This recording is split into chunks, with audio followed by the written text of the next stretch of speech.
ये दो बातें अत्यंत अनिवार्य हैं, अत्यंत। इसके बिना तो आप परमार्थ में चल ही नहीं सकते। जैसे हम दो पैरों से चलते हैं, पंछी दो पंखों से आकाश में उड़ता है, ऐसे अध्यात्म की उस महासुख में जहां किसी भी द्वंद्व का कोई प्रभाव नहीं रहता, जहां किसी कामना के उत्पन्न होने की कोई गुंजाइश नहीं रहती, उस स्थिति में पहुंचने के लिए पहली बात, हम प्रियालाल के, हम जैसे भी हैं हम प्रियालाल के हैं। इसमें कोई बनावट की बात नहीं है, हम उनके हैं। दूसरी बात, हम जिनके हैं उनका सतत नाम स्मरण। बड़ा प्रभाव नाम का है। आज तक जितने महात्मा इस अध्यात्म की ऊंचाई पर पहुंचकर परमानंद में डूबे हैं, सबके मूल में ये प्रभु का नाम विराजमान है। महिमा खूब गाई जाती है, महिमा सुनी जाती है, पर हम नाम को जैसी महिमा है वैसा आदर नहीं देते। अच्छा लगता है सुनने में, कभी कभी ऐसा भी लगता है अब नाम जपें ही, आज से तो हम नाम ही जपेंगे, पर ये लगता है अभी अंदर नाम का जैसा हमने महामहिम स्वरूप सुना वैसी महत्व बुद्धि नहीं हुई। इसकी पहचान, अगर नाम में महत्व बुद्धि हो जाएगी तो फिर नाम छूटेगा नहीं। तुम कैसे छोड़ देते हो नाम को? जी कैसे रहे हो बिना नाम के? और अच्छा कैसे लग रहा है नाम के बिना? आप ये बातें मन में जरा देखिए। अगर नाम की महिमा आपने सुनी, इतना महामहिम नाम, तो आप में महत्व बुद्धि हो जानी चाहिए। ऐसी नाम की महत्व बुद्धि, जैसे कोई गरीब आदमी धन में महत्व बुद्धि करता है, अब उसकी चेष्टा देखो, भूखा है, प्यासा है, पर वो मेहनत कर रहा है, थक गया है, फिर भी और अधिक समय मेहनत करके वो पैसा कमाना चाहता है। कम खर्चा करके, अधिक मेहनत करके, अधिक पैसा कमा करके, वो पैसे का चिंतन, पैसे के लिए कार्यरत, पैसा पैसा, क्योंकि उसमें महत्व बुद्धि हो गई। भोग में महत्व बुद्धि, उठते बैठते चलते फिरते उसी भोग का चिंतन, कैसे मिले, क्या करूं, कहां जाऊं, बस। काम ही नारी प्यारी जिमी, लोभी जिम प्रिय दाम। ये बात, अगर परम धन महामहिम नाम में तुम्हारी महत्व बुद्धि हो गई तो फिर छूटना तो नहीं चाहिए। उठते बैठते चलते फिरते खाते पीते नाम, जब नाम चलने लगता है तो उसका प्रभाव प्रकट होता है नाम जापक के हृदय में। जब से अपने प्राण प्यारे प्रभु का नाम सुना और उस नाम का रसेंद्री ने स्वाद लिया, आश्चर्य हो गया। हमारा हृदय विषवत था, नाना प्रकार की जलन से जल रहा था, कामनाओं की, वासनाओं की, तृष्णा की, राग द्वेष की, ये सब आग लगी हुई थी। जब से श्रवणेन्द्रिय में इस कृष्ण नाम का प्रवेश हुआ और रसेंद्रिय ने इसे पकड़ा, तो इस कृष्ण नाम ने हृदय के सारे विषों को हटाकर भर्यो अमीरस, तब ही हृदय में अमृत रस भर दिया। राधा नाम सुधा रसम रसितुम जिह्वास्तु में व्यूहला, राधा राधा राधा।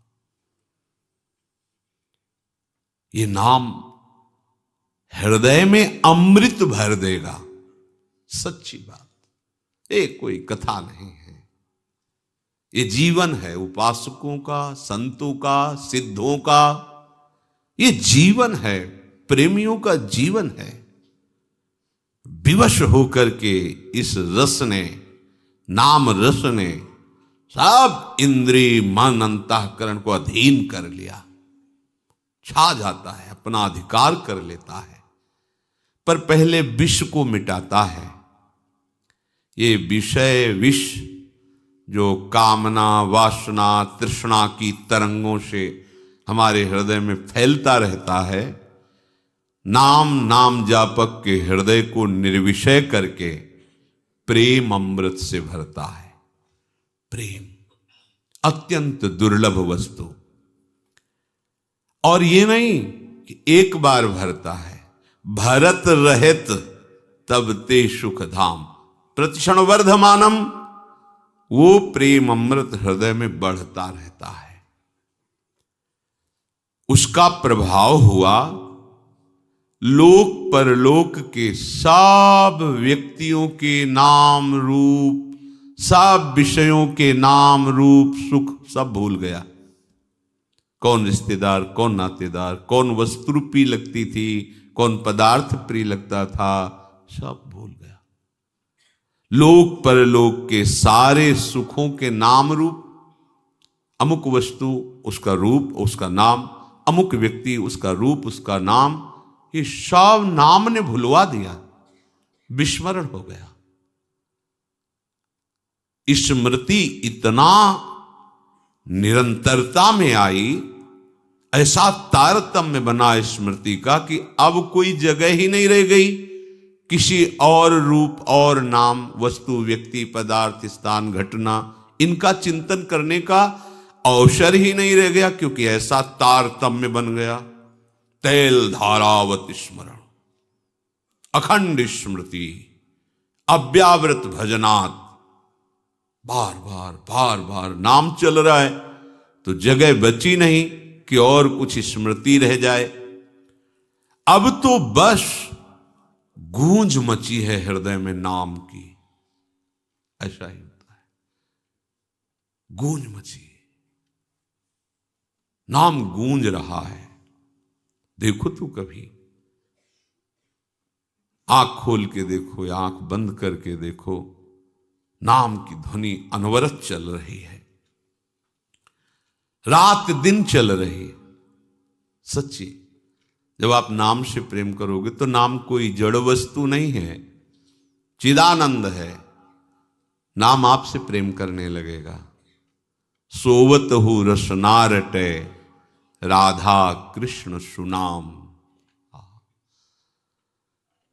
आंख मुंदी हुई है, सैया पे पड़े हो, तो जैसे आप हृदय की धड़कन को सुनते हैं, ऐसे ही आप नाम को सुन रहे हैं। चेतना अंतर हुई या बाय हुई, नाम चल रहा है, उससे एक क्षण के लिए आप बिलग नहीं रह सकते। ऐसी स्थिति होती है। सज्जन सेवित वेद लोक की, मिटी सकल मर्यादा लाज। पिघल्यो हियो बही दृगधारा, अधर नाम सुचि रहो विराज। अब नाम ने क्या किया?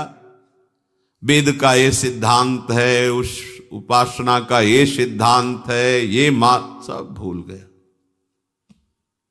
नाम चल रहा है, एक ही सिद्धांत रह गया, नाम सुनना, नाम जपना, नाम देखना, नाम का स्वाद लेना।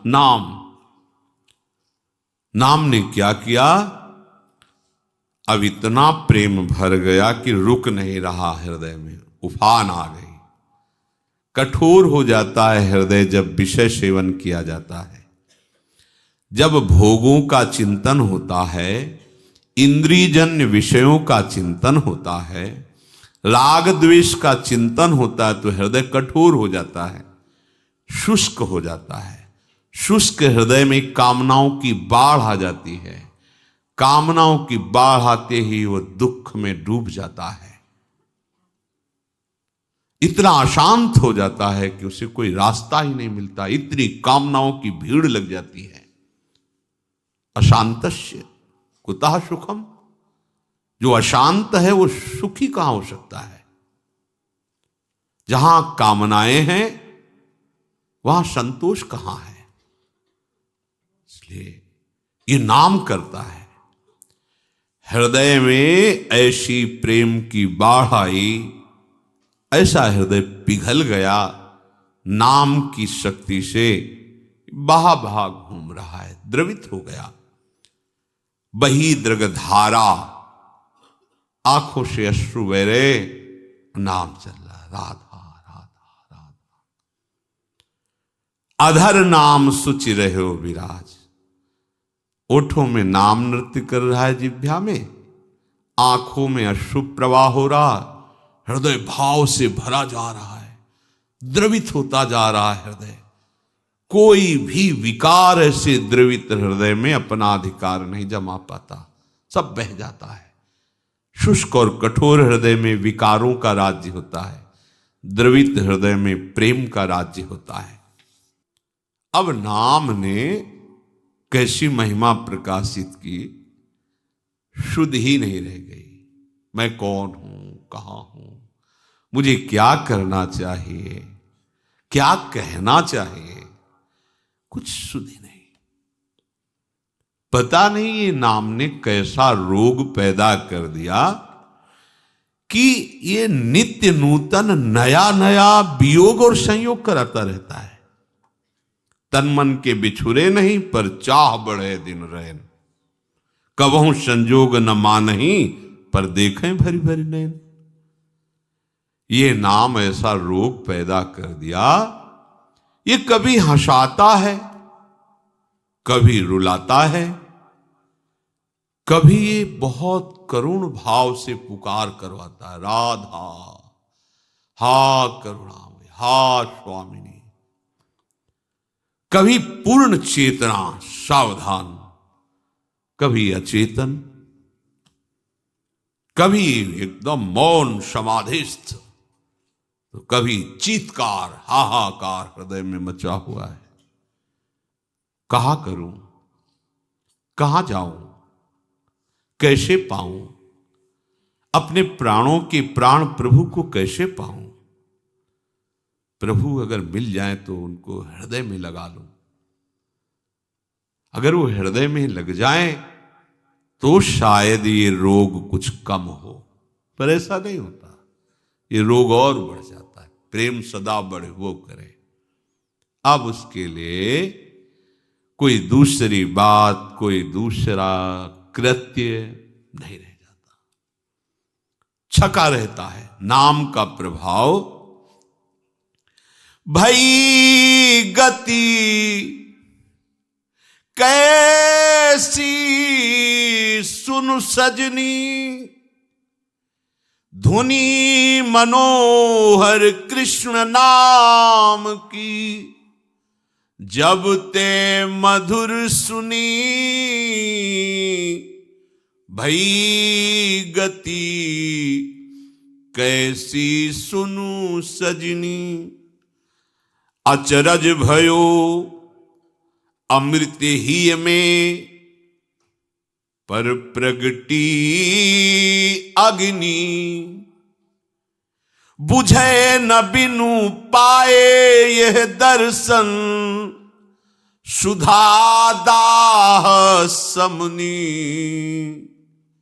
भई गति कैसी सुनु सजनी, नित्य निरंतर तड़फत मन, नहीं चैन दिवस रजनी। सारहीन जीवन बिनु प्रीतम, सुमिलन नीलमणि। सखी सुदो सो ले चलू, हो जह माधो नाम धनी। नहीं उपकार विसारू पलछिन रहूं कृतज्ञ ऋणी। कैसे बताऊं सखी, जिस दिन से कृष्ण नाम की ध्वनि श्रवणेन्द्री में, रसेंद्री में आश्चर्य कर दिया इसने, तो अचरज भयो। अमृत हृदय में उफन रहा है पर आग लग गई। कैसा ये अमृत है? द्रवित वस्तु अमृत, ये तो शीतलता प्रदान करने वाला है, पर अचरज भयो, बड़े आश्चर्य की बात, इस नाम ने जो अमृत प्रकट किया, इसने तो आग लगा दी। बुझे न पिय बिनु पाए दर्शन। अब तो ये आग तभी बुझेगी जब प्रीतम की समीपता प्राप्त हो, उनका दर्शन प्राप्त हो। तड़प रहा है मन, देखो ये वही मन है जो विषयों के लिए तड़प रहा है। नाम ने क्या किया? निर्विषय कर दिया, प्रेम रस डाल दिया मन में। नित्य निरंतर तड़फत मन, नहीं चैन दिवस रजनी, न रात को चैन न दिन को चैन। नाम गूंज रहा है, हर समय व्याकुलता बढ़ रही। प्रभु के दर्शन के बिना, मिलन के बिना सारहीन जीवन लग रहा है। कहां गुंजाइश है अभिमान की? रात दिन नाम जप हो रहा है, पर नाम जप का अभिमान नहीं।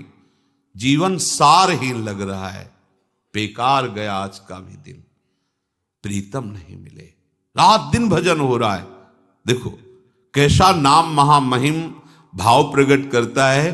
पीछे मुड़कर देखने की ही वृत्ति नहीं रहती कि मैं रात दिन नाम जप कर रहा हूं, मैं बड़ा नाम जापक हूं, मैं बड़ा भक्त नहीं। उसको अनुभव होता है सारहीन जीवन है। बिना नीलमणि प्रीतम के मिले सारहीन जीवन है। सखी मुझे ले चलो वहां जहां प्राण प्रीतम विराज, एक बार मिला दो, मैं तुम्हारी ऋणी रहूंगी। ये हृदय की स्थिति नाम लाता है। जब तक रूप प्रकाशित नहीं होता तब तक नाम का जो तांडव होता है, भाग जाते हैं काम क्रोध लोभ मोह मद मत्सर, ये टिक नहीं सकते। मन चंचल की बात, तड़पन पैदा हो जाती प्रभु के मिलन के लिए। चंचलता तो न जाने कब नष्ट कर देता है नाम। बस ये नाम में महत्व वृद्धि हो जाए। जहां नाम ने सब मिटाया, पूर्व संचित कर्मों को भस्म किया, बस रूप प्रकाशित हो गया। वो रूप जो नित्य नवम नवम है, कहीं नहीं देखने को मिलेगा वो रूप। वो केवल नाम के पास है और दूसरा कोई दिखा नहीं सकता। कोई उस रूप को नहीं दिखा सकता। केवल नाम के पास से सामर्थ्य है कि उस रूप को दिखा दे। जो हमारे प्रीतम का रूप है सच्चिदानंद में, प्रतिक्षण वर्धमानम रूप, अबहीं और अबहीं और अबहीं और, वो केवल नाम दिखा सकता है, दूसरा नहीं। बात पकड़ लीजिए आप चाहो देखना या ना चाहो, नाम जप करो, चाह पैदा हो जाएगी, व्याकुलता पैदा हो जाएगी, वो रूप आ जाएगा।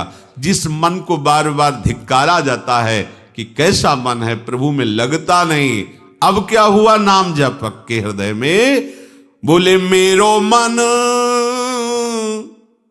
रूप समुद्र पर्यो। आहा, छोटा मोटा तालाब सरोवर नहीं, ये रूप अगाध समुद्र है। कोई पार नहीं पा सकता रूप का। ऐसा रूप है हमारे प्रभु का। युगल सरकार का ऐसा रूप कोई पार आज तक नहीं पाया। तेरो रूप कहेत नहीं आवे, जैसे हित हरिवंश कछुक जस गावे। जो को कोटि कलप लग जीवे, रसना कोटिक पावे। तऊ रुचिर बदनार बिंद की शोभा कहत। रूप समुद्र अगाध, कोई था नहीं पा सकता। नाम ने क्या किया? पकड़ के मन को फेंक दिया रूप समुद्र में।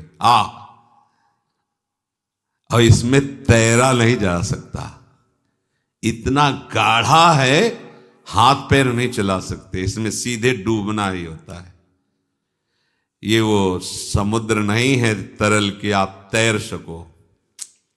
रूप समुद्र की खास बात यह है कि इसमें आप तैर नहीं सकते, हाथ पैर नहीं चला सकते। रूप समुद्र में केवल डूबना होता है, केवल डूबना होता है। जितने इस समुद्र में पड़े सब डूब गए, उछरे आज तक नहीं, एक भी उछरा नहीं। इस रूप समुद्र में जो गया, तो रूप समुद्र में पहुंचाया किसने? नाम ने। रूप समुद्र श्री लालजू महाराज, और रूप समुद्र का सार श्री लाडलीजू महाराज।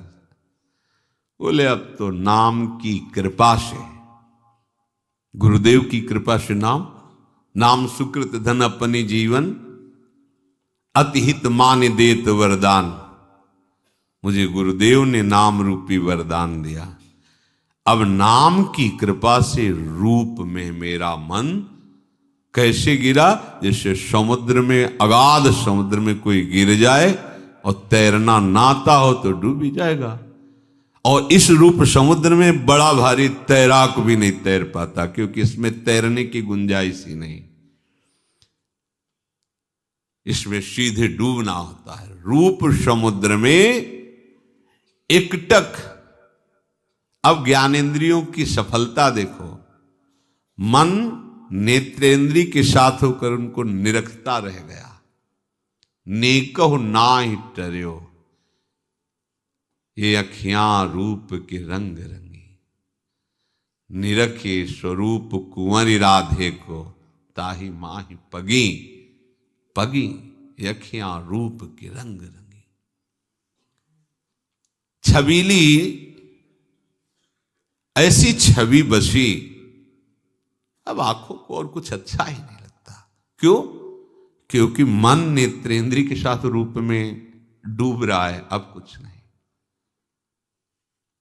ना काहू सो बोलिबो, ना कोई व्यवहार, बस अपनी कुंवरी किशोरी को जियत निहारी निहारी। देख देख के जी रहे रसिक जन। नैन विशाल रसाल, लालजू के कैसे नेत्र? बोले विशाल, अरविंदाक्ष और रसाल। अरे मन इन नेत्रों को देखकर बस गया, अब एक क्षण के लिए नहीं हटता। और लाडलीजू के नेत्र कैसे हैं कि ऐसे विशाल और रसाल नेत्रों वाले गोविंद लोचन अतृप्त चकोर पेयम, प्रियावदन छवि चंद्र मनो प्रीतम नयन चकोर। हंसन पर भुज दिए बिलोकत इंदु बदन बिभिओर, करत पान रस मत परस पर लोचन त्रसित चकोर। ये दोनों युगल सरकार के इन विशाल नेत्रों की प्रेम प्यास बढ़ती जाती है, और सखियां निरख निरख कर इसमें महासुख में डूब रही। कैसा एक साथ ऐसा रूप का पान और कहीं नहीं।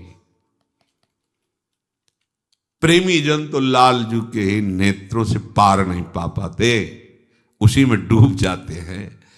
लालजू के अमल अधर मृदु मुस्कान महाआनंद अमित सुख की वर्षा कर रहा है। लालजू के अधर मंद मुस्कान तिरछी चितवन, और ये लालजू इधर प्यारीजू की तरफ देखो तो भ्रकुटी का नर्तन करते हुए मंद मुस्कुराती हुई अमृतमय वाणी से जहां लालजू की तरफ बोला तो अधीन हो गए, बिक गए महाराज। निर्तन भ्रकुटी बदन अम्बुज मृदु सरस हास मधु बोलन, तो अति आशक्त लाल लंपट बस कीने बिन मोलन। आ कैसा रूप कि रूप समुद्र अगाध, मुनि मन मोहन सुमन मन मोहन विश्व मन मोहन मदन मन मोहन को मोहिनी जू ने बांध लिया, मंद मुस्कान से अधीन कर लिया। बिक गए बिना मोल के बिहारी जू। अलक झलक मधुकर मदहारी लख निज सुध बिसर्यो। श्री लालजू की जो अलकावली है, कोई ऐसा नहीं है। देखो ना, मनसिज मन हरन हास, सावरो सुकुमार रास, नख सिख अंग अंगन उमग सौभग शिव नखी, लाल की रूप माधुरी नैनन निरख लेख सखी। श्याम घुंघराली अलकावली बड़े बड़े मुनियों के मन को बांधने के लिए फांस है, नहीं निकल पाए, सब दासत्व में हो गए। अलकावली नील कमल की कांति कपोलों से झलमला रही, अरविंदाक्ष रस भरे रसाल नेत्र और बाकी चितवन घुंघराली कौन बच पाया है? आज तक नहीं बच पाया। और जो आज तक किसी को भी नहीं, बड़े बड़े ब्रह्म ऋषि महापुरुष इनको भी नहीं छोड़ा, अधीन कर लिया। ऐसे मुनि मनमोहन प्रभु को हमारी लाडली जी की लटपास ने बांध लिया। देखो माई अबला के बलरास, अति गज मत निरंकुश मोहन, निरख बंधे लटपास। देख लो, सबके मन के अधिष्ठात्र प्रभु मनमोहन, अब ही पंगु भई मन की गति। प्रियाजू ने तो कोई प्रयास ही नहीं किया। कपोल पर एक लट छूट गया, ये लालजू महाराज का मन पंग हो गया, निरंकुश मन अधीन हो गया, निरख बंधे लट पास एकटा। अंग अंग नख सिख की माधुरी बरबस रहत हरे हो लालजू की। लालजू की ललित त्रिभंगी रूप माधुरी ऐसा कोई अनंत ब्रह्मांडों में ऐसा नहीं है जिसके मन का ये बलात् हरण न कर ले। जबरदस्ती जबरदस्ती परमहंसों के मन को भी देखो ना, जिनको शरीर की शुद्ध नहीं है, परमहंस श्री सुखदेव जी केवल रूप सुना, बरहा पीडम नटवर वपुः कर्णयो कर्णकारम, बिभ्रदवासः कनक कपिशम वैजयंतीम च मालाम, रंध्रान वेणो रधर सुधया पूरयन गोप वृंदय, वृंदारण्यम स्वपद रमणम प्राविशद गीत कीर्ति। महाराज ऐसे परमहंस आसक्त चित्त हो गए केवल रूप सुन करके। फिर इनका रूप, अंग अंग नख सिख की माधुरी, कौन ऐसा है जो ये रूप माधुरी, अरे बड़े महामहिम ज्ञान समुद्र भगवान शिव, उनके ध्यान में जब इनके श्री चरण आते हैं तो उन्मत्त होकर तांडव करने लगते हैं, ऐसा आनंद आता है। ऐसे प्रभु नख सिख लो अंग अंग माधुरी, मोहे श्याम धनी, श्री श्यामा जू आज बनी, ब्रजनव तरुण कदम मुकुटमणि, श्री श्यामा जू आज बनी है। श्री श्यामा श्याम के रूप का ये नाम, ये मंत्र प्रकाश करता है हमारे हृदय में। जब तक नाम के प्रति महत्व नहीं आएगा, तब तक हमारी साधना, हमारी उपासना, हमारा मार्ग ये अंधेरे में चलना होगा। आपको कुछ पकड़े नहीं मिलेगा। नाम को पकड़ लीजिए। न जाने कितने हजारों हजारों वर्षों की समाधि लगाने वाले महापुरुष भी जिस रस का किनका नहीं प्राप्त कर पाए, उस रस को नाम प्रदान कर देता है बहुत शीघ्र। प्रभु को प्राप्त करने की तीव्रतम अभिलाषा नाम प्रकट करता है। अन्य कामनाओं का नाश नाम करता है। प्रभु के अनुकूल आचरण करवाना और प्रतिकूल आचरणों का त्याग ये नाम करवाता है। ध्यान से सुनो, यही तो हम नहीं कर पा रहे। महामहिम बात है। श्री कृष्ण अनुकूलेन प्रतिकूलस्य वर्जनम, आपको ऐसे चलना है, प्रभु के अनुकूल और प्रभु के प्रतिकूल उनका त्याग करना है। नहीं हो पाता। क्यों नहीं हो पाता? क्योंकि नाम नहीं है, नाम जप नहीं, नाम चिंतन नहीं, नाम आराधना नहीं है। प्रभु को प्राप्त करने की तीव्रतम अभिलाषा नाम प्रकट करता है। अन्य कामनाओं का त्याग नाम करवाता है। प्रभु के अनुकूल आचरण और प्रतिकूल आचरणों का त्याग अपने आप नाम करवाता है। नाम। सावधान। सत्संग का तात्पर्य है नित्य नवीन उत्साह प्रकट हो परमार्थ में चलने का। इसीलिए शास्त्र आज्ञा करते हैं, सहसा किसी को मत देखो, नजर झुका के बात करो, आवश्यक है तो, नहीं तो चलो। उसका अनुभव सुनने की जरूरत नहीं है। वो तुम्हारा मित्र हो, परिवार का जन हो, अनुभव भगवत प्रेमी महात्माओं का सुना जाता है। वचन शास्त्र सम्मत माने जाते हैं।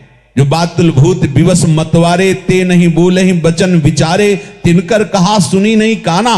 परमार्थ के पथिक को अपने ये इंद्रियों को ऐसे खुला नहीं छोड़ देना चाहिए, वो जो बोल रहा है हम सुन ले, नहीं।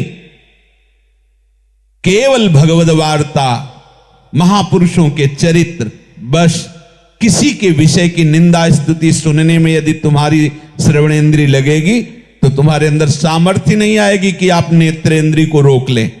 विषय भोगों की बातें सुनोगे तो नेत्रेंद्री विषय चिंतन के साथ कहीं न कहीं वो भोग भावना करने लगेगी। सावधान। ये जो आप सुन रहे हैं तभी धारण कर पाएंगे जब विचार पूर्वक इसे सत्य भावना से स्वीकार करेंगे कि हां मेरे में गलती हो रही, मेरे को सुधार करना है। साधक को जब उसकी गलती का पता चलता है तो आनंदित होता है, अब इसे छोड़ने का उत्साह उसको प्राप्त हो रहा है। और संसारी को जब गलती बताई जाती है तो समझता है मेरे को आरोपित किया जाता है, मैं ऐसा हूं नहीं, मेरे को आरोपित किया जाता है। बस अंतर साधक और संसारी में इतना ही होता है। हृदय मलिन वासना मान मद। आह, हमारा हृदय, हमारा मन, हमारा चित्त वासनाओं में बह रहा है। आप एकाग्रता पूर्वक अंदर झांक कर देखिए क्या चिंतन चल रहा है। कहीं ना कहीं किसी वस्तु, व्यक्ति, स्थान का रागात्मक चिंतन या द्वेषात्मक चिंतन, ये दो में ही भटकते। ये मिल जाए, ये भोग लूं, ये ऐसा, वो ऐसा, वो बस इसी को समेट करके चित्त वृत्ति का निरोध करके भगवत चरणारविंद में लगाना, यही साधना है, यही उपासना। बार बार उन विषयों से, उन व्यक्तियों से, उस स्थान से मन को हटाकर प्रभु के चरणों में लगाना। सावधान रहिए। आप सामने नहीं देखते लेकिन कहीं छुप कर किसी को देख रहे हैं तो अंतर्यामी वो तुम्हारे हृदय में बैठा देख रहा है, तुम्हें दंड मिलेगा। क्या भयंकर आपके अंदर वेग आएंगे विकारों के, जिसे आप सह नहीं पाएंगे। इसलिए सावधान। एकांत में भी ऐसी कोई चेष्टा मत देखिए जो आपके हृदय में वासना को बढ़ावा दे रही है। नेत्र मलिन हो गए हैं, इनको संभालिए। ये मलिन नेत्र भगवत दर्शन करने जाते हैं तो वहां भी ये दोष ही दर्शन करते, न बिहारी जी के दर्शन करते, न राधा वल्लभ जी के। अगर उनके दर्शन हो गए हैं तो आपको देखना रोम रोम प्रफुल्लित हो जाएगा, आंखें आंसुओं से भर जाएंगी, किसी से बोलने का मन नहीं होगा, बस वो छवि बसाए अपनी कुटिया में आकर उसी का स्वाद लेंगे। पर ऐसा नहीं होता। एक ऐसे झलक गई, वहां टिकी नहीं दृष्टि और दोष दर्शन शुरू। ये क्या कर रहा है, वो क्या कर रहा है, वो कैसे खड़ा है, पर ये नहीं देख रहा कि मैं क्या कर रहा हूं। मेरा उद्देश्य क्या है यहां आना, मेरा उद्देश्य क्या है वृंदावन वास करना, मेरा उद्देश्य क्या है भगवत वेश धारण करना, वो नहीं विचार पाता। ये क्यों ऐसा होता है? बोले हृदय मलिन हो गया है वासनाओं के कारण। और अहंकार, गर्व, इसी से हमारा पूरा जीवन मायाकृत हो गया है। मैंने ये भोगा, मैं ये भोगूंगा, मैंने ये किया, मैं ऐसा करूंगा, मैं। शुद्ध ब्रह्म स्वरूप मैं का आरोप अंतःकरण देह भाव से होने के कारण ये चल रहा है। देख लीजिए आप, ये जब हृदय में मैंने ये भोग लिया, मैं ये भोगूंगा, मैंने कर लिया, मैं ये करूंगा, ऐसा ऐसा ऐसा, ये अहंकार। वृंदावन के रसिकों का रहस्य और वृंदावन का रहस्य वही जान सकता है। वृंदावन इह विधि वसे तज के सब अभिमान, तृणते नीचो आपको जाने सोई जान। जो तृण से भी अपने को नीच समझता है और वृंदावन की रज का सेवन करते हुए खूब नाम जप करता है, तो वृंदावन कृपालु है, रसिकों का संग दे देता है। रसिकों के संग से हमारे हृदय में प्रियालाल के प्रेम रंग का मार्ग प्रकाशित होता है, सब बात बन जाती है। और अहंकार, अहंकार ऐसे अपराध कराता है कि मिला हुआ संग भी विमुखता में बदल जाता है, और फिर जो दुर्गति होती है वो केवल वही अनुभव कर सकता है, वर्णन करने योग्य नहीं।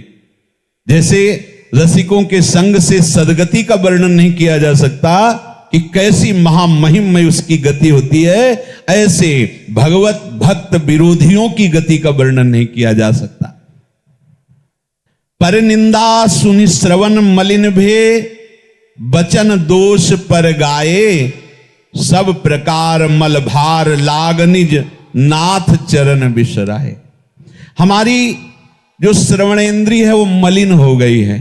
भगवत चर्चा सुनने में तो रुचि नहीं है, पर दूसरे की दोष भरी बातें तुमने सुना, लोग ऐसा कहते हैं, लोग वो ऐसे हैं, वो ऐसे हैं, ऐसा बड़ा अच्छा लगता है दूसरे की अवहेलनात्मक वाणी, निंदात्मक वाणी, दोष भरी वाणी सुनने में। क्यों? क्योंकि मलिन हो गई है श्रवणेंद्री। बचन दोष पर गाए, ये जिह्वा जब भगवान नाम और भगवत लीला कथा गायन का अवसर आता है, बार बार जमहुआई आती है, मन नहीं लगता, लेकिन दूसरे की बात करनी हो, निंदा भेलना की तो बड़ा उत्साह रहता है, बड़ा उत्साह।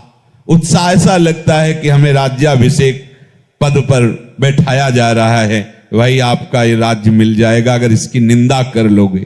बचो, अपने श्रवणेंद्री को पावन करो।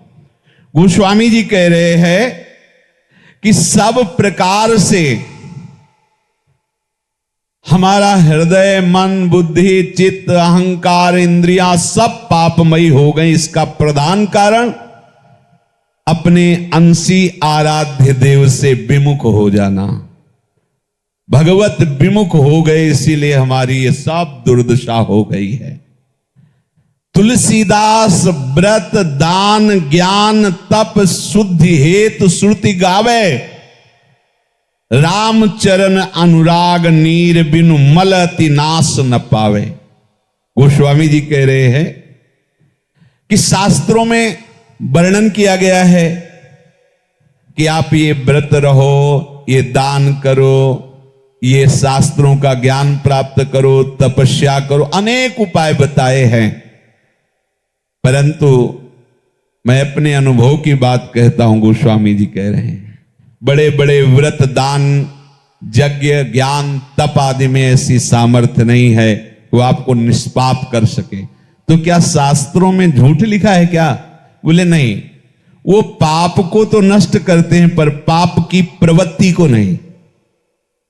और जब भक्तों के संग से प्रभु के चरणारविंद का रंग चढ़ता है तो पाप की प्रवृत्ति सहित पाप नष्ट हो जाते हैं। इसीलिए कह रहे राम चरण अनुराग नीर बिनु मल अति नाश न पावे।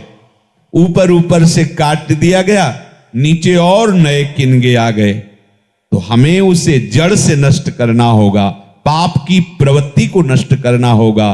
पाप की प्रवृत्ति टिकी कहां हुई है? शरीराभिमान में। जब हम भगवत दासत्व को स्वीकार करते हैं कि हम प्रिया प्रीतम के हैं, हमारे स्वामी श्यामा श्याम है, अब यहां से सुधार असली शुरू हुआ। पाप की प्रवृत्ति का नाश हो जाता है, पर यह सुधार केवल साधु संग से होता है। गंगा पापम शशि तापम दैन्यम कल्प तरुष तथा पापम तापम तथा दैन्यम हरति साधु समागम। गंगा जी पाप का नाश करती है, चंद्रमा ताप का नाश करता है, कल्पतरु अभाव का नाश करता है, जो चाहिए वो देने की उसमें सामर्थ्य है। लेकिन संत समागम पाप ताप अभाव सब का नाश कर देता है। क्यों? क्योंकि आपके देहाभिमान का नाश करके भगवत दासत्व प्रकाशित करता है, भगवत अनुराग प्रकाशित करता है। इसलिए बिना प्रभु के चरणारविंद के आश्रय से हम और कोई भी साधन करें बात बनने वाली नहीं है।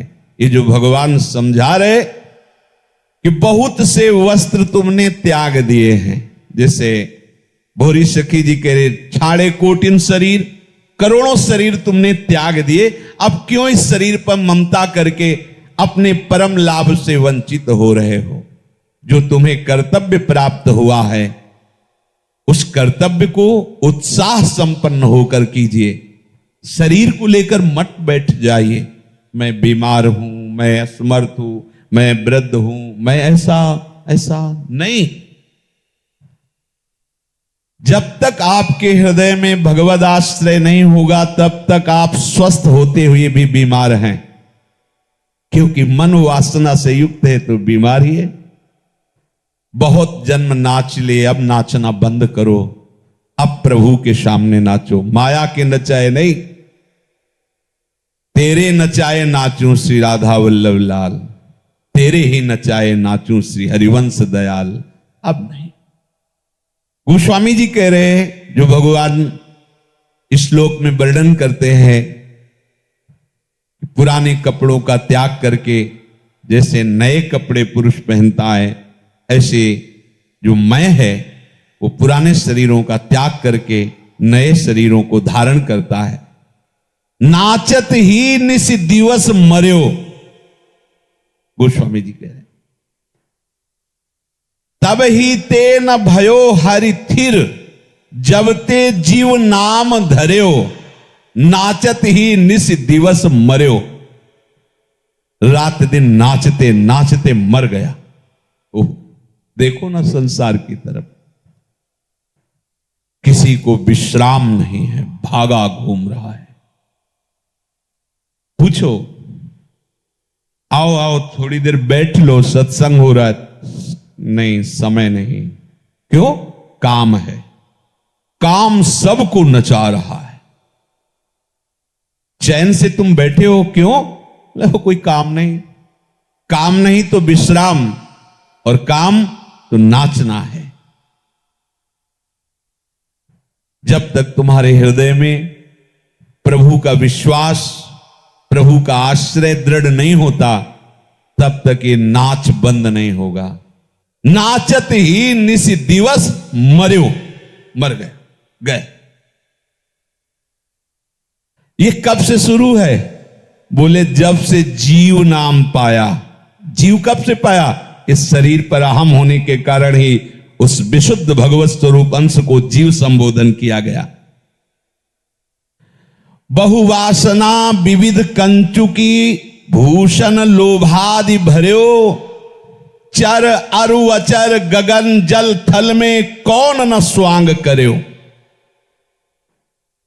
ये बहुत सी वासनाएं, देखो जब हमारे अंदर कोई वासना प्रकट होती तो ऐसा लगता है अगर ये पूर्ण हो जाए तो बस फिर को भजन में मन लगेगा। लेकिन जिसने इस मन की चाल को नहीं समझा, उसकी पूर्ति में लग गया, तो उसकी पूर्ति होने के पहले ही वो वासनाएं और तैयार कर लेता है। वो भटकता भटकता गिरता जाता है, भ्रष्ट होता जाता है। उसका भोगाभ्यास दृढ़ हो जाता है, विषयों के भोगने का चाव और बढ़ जाता है, समझ नहीं पाता। बहुवासना विबुध कंचुकी, भूषण लोभादि भर्यो। ये लोभादि भूषण धारण करके वासना की कंचुकी पहनकर रात दिन नाच रहा है माया में। कह रहे कहां कहां नाचा? चर अरु अचर गगन जन थल में कौन न स्वांग कर्यो। जड़ चैतन्य न जाने कितने कितने भेष धारण करने पड़े, कभी आकाश में, कभी जल में, कभी थल में, कौन कौन से स्वांग धरने पड़े। कभी मछली कछुआ बने, कभी सुअर कुत्ता बने, कभी बंबूल और खजूर, नाना प्रकार के वृक्ष रूप बने। हम ही है भ्रमित होते हुए हमारी दुर्दशा होती चल। ये वासना। महाराज नहुष बहुत बड़े धर्मात्मा पुरुष थे। धर्मात्मा और भगवत आराधना में अंतर है, इसीलिए भगवान ने कहा सर्वधर्मान परित्यज्य मामेकम शरणम व्रज। बहुत सी यज्ञ की। बड़ा प्रसंग है, देवराज इंद्र को ऐसी समस्या हो गई थी कि इंद्रासन छोड़ के भागना पड़ा था। तो इंद्रासन खाली होने के कारण ब्रह्म ऋषियों ने महाराज नहुष से कहा आप देवराज इंद्र पद को स्वीकार करें, क्योंकि वो ऐसे पुण्यात्मा थे, इतना उनके पास पुण्य संचित हो गया था। देवराज इंद्र पर पद पर बैठालने के लिए जो उनसे प्रार्थना की तो उन्होंने कहा हम मनुष्य शरीर में देवताओं की दृष्टि पड़ते ही हम नष्ट हो जाएंगे, हमारी इतनी बड़ी सामर्थ्य नहीं कि उनको हम आज्ञा कर सके। वायुदेव, पवन देव, ये बड़े बड़े देव। तो उनका ये हम आशीर्वाद देते हैं कि जिस पर तुम्हारी दृष्टि पड़ेगी उसका आधा बल तुम्हारे ऊपर आ जाएगा। वैसे ही तुम पुण्यात्मा हो तभी देवराज पद के अधिकारी हो, पर यदि तुम्हें ऐसा लगता है तो जिस देवता पर, जिस ऋषि पर तुम्हारी दृष्टि पड़ेगी हम आशीर्वाद देते हैं उसका आधा बल, तपोबल, पुण्य बल आप में संचित हो जाएगा। राजी हो गए। देवराज इंद्र पद पर बैठे। देवराज इंद्र का भवन मिला। अब वृत्ति बिगड़ गई कि जब पद मिला, भवन मिला, तो इंद्राणी भी मिलनी चाहिए। सूचना पहुंचाई वहां, तो गुरुदेव बृहस्पति जी की शरण में गई। कहा भगवान वैसे ही हम समस्या से पीड़ित हैं कि हमारे पतिदेव छुपे छुपे घूम रहे हैं, अब आप हमारे को बचा लीजिए। बृहस्पति जी ने कहा उसके सामने जाकर उपदेश देने से बात बनेगी नहीं, क्योंकि आदि ऋषियों का आशीर्वाद है, वो आधा बल ले, चाहे ज्ञान बल, तप बल, पुण्य बल कुछ भी हो, उसको ऐसा वरदान मिला है। तो तुम्हारे बचने का एक ही उपाय है कि वो ब्रह्म ऋषियों का अपराध कर दे। कैसे? उनका तुम उसको कहो कि यदि आप हमसे मिलना चाहते हो तो ब्रह्म ऋषि तुम्हारी पालकी में हो और तुम पालकी में सवार होकर आओ। जिनके बल से वो इंद्रासन पर बैठा था उन्हीं को आदेश कर दिया। कामांध, वासना युक्त हृदय, चलो। अब ऋषियों ने विचार किया, ये तो आज तक ऐसा नहीं हुआ। जिन ऋषियों को देखते ही बड़े बड़े देवता अर्घ आदि देकर प्रणाम करते हैं, उन ऋषियों को ये पालकी में जोतेगा, ये तो बहुत ही अन्याय हो जाएगा। बड़े बड़े महापुरुष अगस्त, दुर्वासा, बड़े बड़े तप के धनी, उन्होंने विचार किया कि अगर ये दृष्टि पड़ेगी तब तो बल चला ही जाएगा उसके पास, तो क्या उसका पर शासन हो सकेगा। महापुरुष की जटा में अंदर सूक्ष्म लेकर एक तपस्वी महापुरुष बैठ गए, जैसे अगस्त्य जी, दुर्वासा जी, सब बड़े सामर्थ्यशाली महात्मा हैं। अब उसके हृदय में बड़ा वासनात्मक उत्साह था। कहा सर्प, सर्प, सर्प माने होता है तीव्र गति से चलो, तीव्र गति से चलो। अब तपस्या के धनी ऋषि कोई ऐसे बलिष्ठ थोड़ी तप बल होते हैं, वैसे अस्थि मात्र होए रहे शरीरा। तो एक लात मारी और उनकी जटा में ही छुपे हुए बैठे हुए थे, तो आवाज दिखाई नहीं दिया, जटा से सूक्ष्म रूप रख के बैठे थे। लात उन पर पड़े तो उनका, अरे मूर्ख, जिनकी कृपा से तू देवराज इंद्र पद पर बैठा, उन्हीं ब्रह्म ऋषियों के साथ ऐसा व्यवहार, तुझे सर्प, सर्प बहुत तीव्र, जा तू सर्प योनि को प्राप्त हो, अजगर योनि को प्राप्त हो गए। अब आप सोचो ये वासना की क्या गति है। शुभ कर्म उसे पहुंचा रहा है देवराज इंद्र के पद पर, अशुभ वासना उसे पहुंचा देती है अजगर की योनि पर, बड़ा अपराध बन जाता है।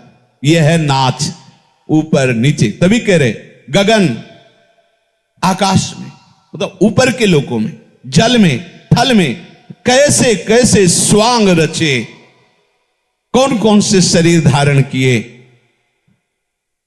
मैं तो वही है जो नहुष के शरीर को धारण किए था, मैं वही है जो देवराज पद पर बैठा, मैं वही है जो अजगर बना।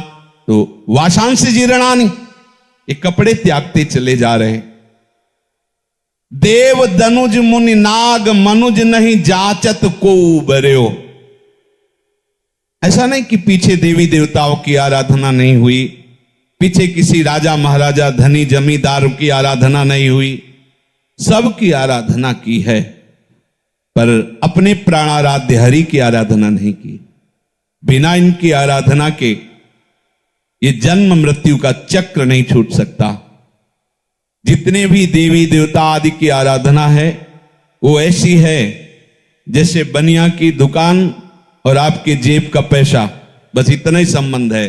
जितना पैसा उतनी सामान, जितनी साधना उतना ही फल। और हरि की आराधना का स्वरूप है गोदनामा। उनके आश्रित हो गए, उनके सारे वैभव के अधिकारी हो गए। वो बनिया की दुकान नहीं कि जितना है उतना ही मिलेगा, नहीं। प्रभु की शरण में हुए, प्रभु का समस्त ज्ञान वैराग्य वैभव अनुभूति सब आपको प्राप्त हो जाएगी। ऐसा कोई दानी नहीं है, वो अपने आप को दान कर देते, अपने आप को समर्पित कर देते हैं। कोई ऐसा त्रिभुवन में नहीं जो मुझे इस दुख से उबारा हो आज तक। गोस्वामी जी कह रहे, देव दनुज मुनि नाग मनुज नहीं जाचत को उबर्यो। आज तक मुझे कोई बचा नहीं पाया इस माया से, इस प्रपंच से। मेरो दुसह दरिद्र दोष दुख काहू तो न हर्यो। किसी ने मेरा दुख दोष नहीं हरा। हमारा हृदय पाप वासना से जलता रहा। देखो, हम दुख स्वयं मोल लेते हैं, हम दुख बनाते हैं और दुख भोगते हैं। जानबूझकर दुख भोग रहे। ये प्रभु ज्ञान ही तो दे रहे हैं। शरीर का जितना भी आप राग, भोगों का जितना राग, भोग संबंधियों का, शरीर संबंधियों का जितना राग, ये मोल दुख लेना है। समझ में नहीं आएगा जब तक भगवत प्रेमी महात्माओं का बहुत काल तक संग नहीं करोगे। जब बहुकाल करी सत्संगा तब ही होई सब संशय भंगा। जब बहुत काल सत्संग करोगे कुसंग का त्याग करके, तब आपके सारे संशय छिन्न भिन्न हो जाएंगे और भगवत मार्ग प्रकाशित होगा। मेरो दुसह दरिद्र दोष दुख काहू तो न हर्यो। किसी ने आज तक मुझे इस आवागमन के चक्र से नहीं हटाया। किसी ने ऐसी कृपा नहीं की कि हमारा हृदय कह सके पायो परम विश्राम। अब मुझे अब कछुनाथ न चाहिए मोरे। कहीं चाहे किसी देवता की, दैत्य की, मुनि की, नाग की, किस किस की हमने आराधना की, नहीं हुआ। देव दनुज मुनि नाग मनुज नहीं जाचत को उबर्यो। किसी ने नहीं। थके नयन पद पान सुमति बल संग सकल बिछुर्यो। अब रघुनाथ शरण आयोजन भव भय बिकल डर। थक गया हूं प्रभु, अब थक गया हूं। बस ये थक जाना बहुत बड़ा मंगल विधान है। हार गया, हारे को हरना, हार गया। सब आकाश में, जल में, थल में, नाना प्रकार की योनियों में, नाना प्रकार के कर्म, नाना प्रकार की देवी देवताओं की उपासना करके थक गया। आज तक कहीं विश्राम नहीं मिला। हमारे नयन थक गए, हमारे पद थक गए, हमारे हाथ थक गए, हमारी बुद्धि थक गई, हमारा बल घट गया। कोई भी हमें साथ देने वाला नहीं है। आपको भ्रम हो रहा है कि कोई साथी, बोलो अंतर की जलन को कौन मिटा सकता है? कोई साथी बाहर से औषधि दे सकता है रोग निवृत्ति के लिए, लेकिन उसकी पीड़ा को कौन मिटा सकता है? उसकी पीड़ा को कोई मिटा सकता है तो वह विवेक, वो है प्रभु के चरणारविंद का बल। हार गया प्रभु, और जो हार गया वही यहां जीत गया।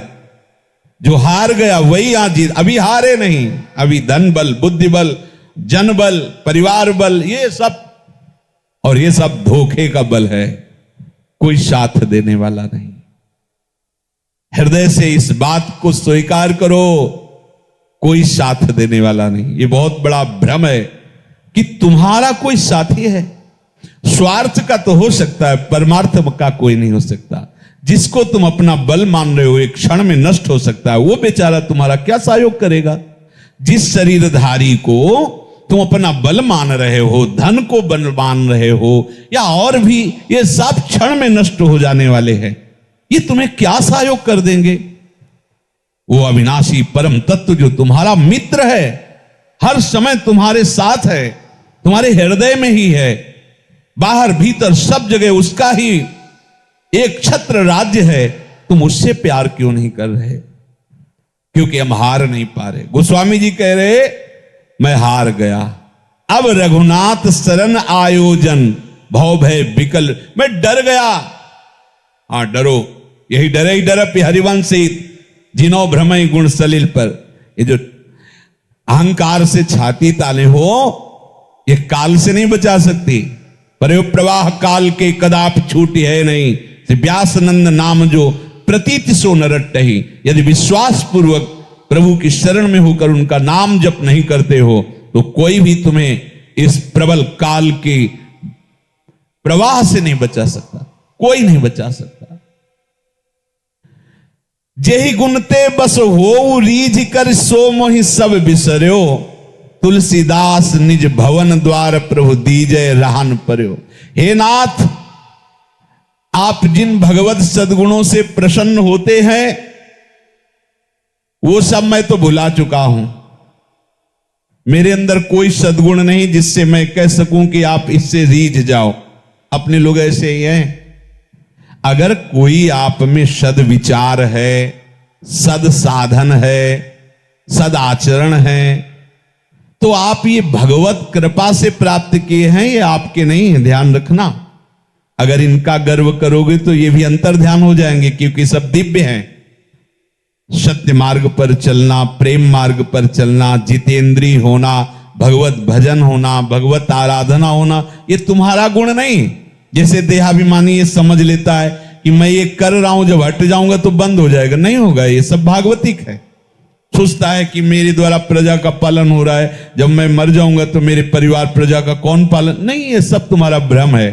पालनहार तो कोई दूसरा है, तुम केवल भ्रम कर रहे हो। तो जिन गुणों से प्रभु रीझते हैं वो प्रभु ही गुण देते हैं। जैसे निरंतर नाम जप है, साधु संग है, दैन्यता है, श्री जी की ठाकुर जी की सेवा है, जितेंद्रियता है, आप संयम से चल रहे, पवित्र विचार है, ये भगवत प्रदत्त गुण है, ये आपके नहीं है। आप इन पर अभिमान मत करना। मैं इतने वर्ष से ब्रह्मचर्य हूं, मैं सत्य बोलता हूं, मैं धाम में अखंड वास करता हूं, मैं निरंतर भजन करता हूं, मैं श्री जी की सेवा में रहता हूं, ये तुम्हारे सद्गुण नहीं है, ये हरि गुरु कृपा प्रदत्त है। गोस्वामी जी कह रहे और ध्रुवदास जी भी कह रहे, सबय अंग गुणहीन हो। अगर हम किसी गुण पर देखें तो मेरे कोई ऐसे गुण नहीं जिन पर आप रीझ हो, तो सबय अंग गुणहीन हो, ताको यतन न कोई, एक किशोरी कृपा ते जो कछ होय सोय। अगर कुछ बनेगा तो लाडली आपकी कृपा से बनेगा, मेरे में तो कोई सद्गुण नहीं। गोस्वामी जी कहे, जेहि गुण ते बस हो रीझ कर सो मोहि सब बिसर्यो। नाथ, जिस दैन्यता से, निरंतर भजन से, अनुराग से आप रीझते हो, वो तो मेरे में है ही नहीं, उनको तो विसार दिया है। बस प्रभु एक बात है कि आपके दरवाजे पे आके पड़ गया हूं, ये बात ध्यान रखना। बस एक बात है कि आपके दरवाजे पर आकर पड़ रहा हूं। अब आप ठुकराओ चाहे दुलराओ, अब हमारी कोई ठौर नहीं, दूसरा कोई और नहीं। अगर ये बात हृदय में आ जाएगी तो सारी मलिनताएं नष्ट हो जाएंगी। और प्रभु जो उपदेश कर रहे हैं, वाशांश जीर्णानि यथा विहाय, जैसे पुराने कपड़े को ऐसे बिना किसी राग के हम त्याग देते हैं, ऐसे इस शरीर के छोड़ने में आपको कोई कष्ट नहीं होगा। इस शरीर का जो राग है बहुत बहुत दुखदाई है, बहुत दुखदाई है। इसको शीघ्रातिशीघ्र भजन और विवेक बल से त्यागना होगा। जैसे कपड़ा त्यागने में कोई कष्ट, पीछे उदाहरण दिया था, जैसे बाल्यावस्था से जवानी, जवानी से वृद्धावस्था, ऐसे मृत्यु अवस्था। 3 अवस्थाओं में मुझे कोई कष्ट नहीं हुआ, लेकिन मृत्यु अवस्था में क्यों कष्ट हुआ? क्योंकि शरीर छोड़ने में हमारा जो शरीर राग है वो दुख प्रदान कर रहा है, और कोई बात नहीं है।